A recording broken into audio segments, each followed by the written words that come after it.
Hi, this is Dennis with Second Chance Tackle, and we're going to be back with another episode of questions that have been asked in my comments section. Try to answer those that have generally broader appeal or support than just the individual who's asking it. And I always like to use these occasions to pass along that information to the general channel viewer who may or may not be reading the comments section, so that they can understand a little bit more about fishing reels, their maintenance, their service, their histories, and good practices, tips, techniques, etc. So I thought I would do another episode here. So let's cover a broad array of things and see where it'll take us. So open in front of me is an older Iowa baitcaster. This one is the PMA 10S, and well, that's the question says, I have taken a reel apart, cleaned it, reassembled it, put it back together, and when I depress the trip lever, the button won't pop up and the spool won't release. Even if I pull the button back up manually, the spool won't engage. What's going on? Well, it's always hard to say an answer to that question without seeing a reel, because there could be multiple issues with that. The two dominant ones are that the spool trip lever isn't responding, and when that doesn't respond, it leaves your yoke detached. Now, how does the yoke get detached? When you press the spool release, the yoke is going to pull out and off of the spool like that. And if your trip lever is not re-engaging to push these studs back up, your yoke will not go back in to re-engage the spool. So that's a common cause. The other one, interestingly enough, is right here. A lot of people, these have two springs on them. I think this spring is not the original spring. I think this thing looks like it was put on afterwards. It's very tight. It doesn't seem to be the right spring for this mechanism. That's probably why this came in, because the reel is not responding.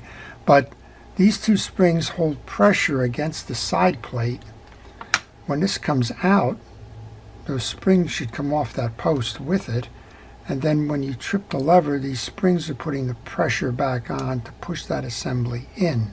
When that assembly, then those springs, the strength of those springs will hold the yoke in to allow it to engage with the spool. So either those springs are missing, or in this case, it seems like these springs were just fashioned from something. As a matter of fact, I will guarantee they were fashioned from something that is not the spring that belongs on this reel. So to answer that question, why is it not re-engaging? Two things. The trip lever is not pushed up the position on the yoke. The second one is the springs may be missing, or in this case, may not be the right springs. How do you like that? Check your work when you do that.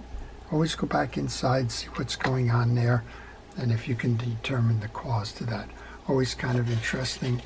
And understanding the mechanics of how a reel works is always the clue in terms of how to get it to work again. Next question that came up is one that I get occasionally. It's about the ambassador reels.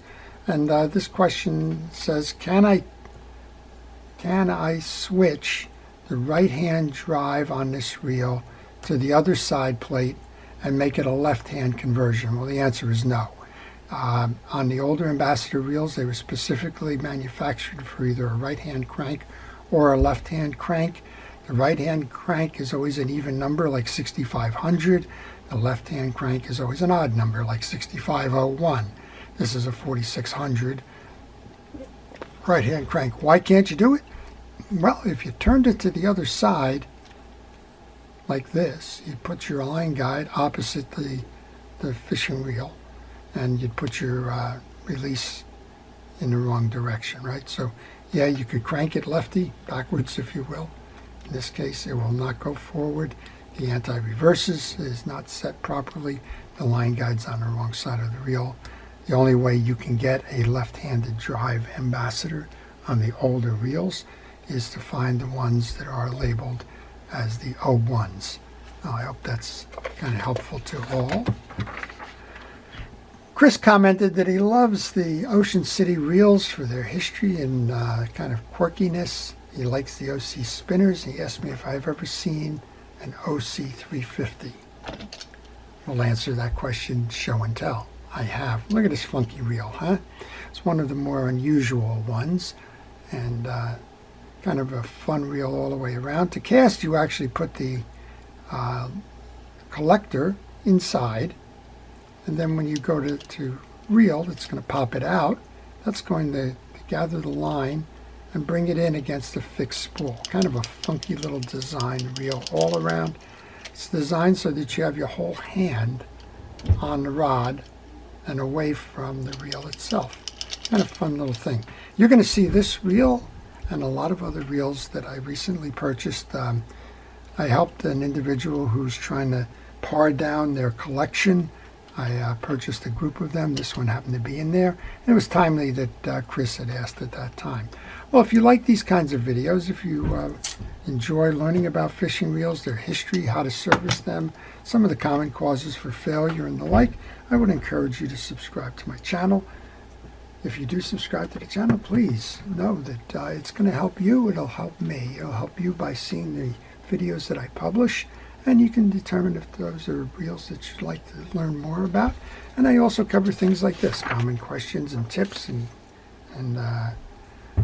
guides and the like to help along with the process and help you gain more knowledge about what's going on in fishing reels and how you can use this information to your advantage. Next one that comes up is actually a nice thank you.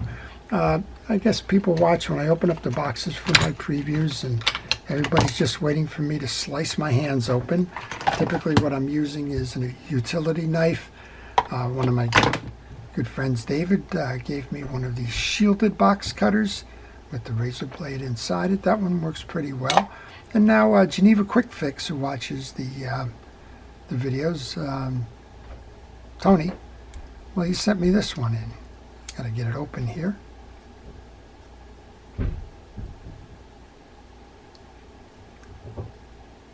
Kind of funny, can't even get it open. There you go.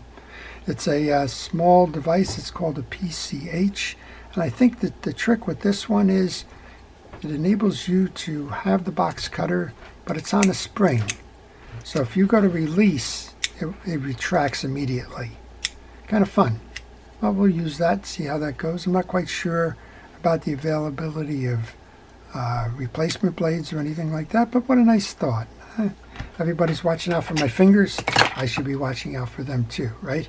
Next one that comes in is called TPH Victims. And he says, why do I have to wait until noon to fish? Well, you know, there's just some questions I don't have answers to. That was on a video that I was showing how to cast an ambassador reel. I was in broad daylight. Maybe he was thinking it was noon. And when I was in broad daylight, it was because I was the best lighting to show how to do that. All right, next one comes up from JS-DU4GW. I love the way that some of these things are fun. Kind of with a ha-ha, he says that someone told me I could use Vaseline. Is it a good lube for a reel? Well, this is not Vaseline, but it is Vaseline, right? It's the store equivalent thereof, right? And what does it say? 100% pure petroleum jelly. So the short answer is, yeah, you can use it. The old timers used it all the time. It is a petroleum-based product, which is what most greases are. And it does have some waterproofing capabilities to it. Do I recommend it? Nope. The viscosity is not the same as a fishing reel grease. It breaks down quickly. It dissolves. It evaporates.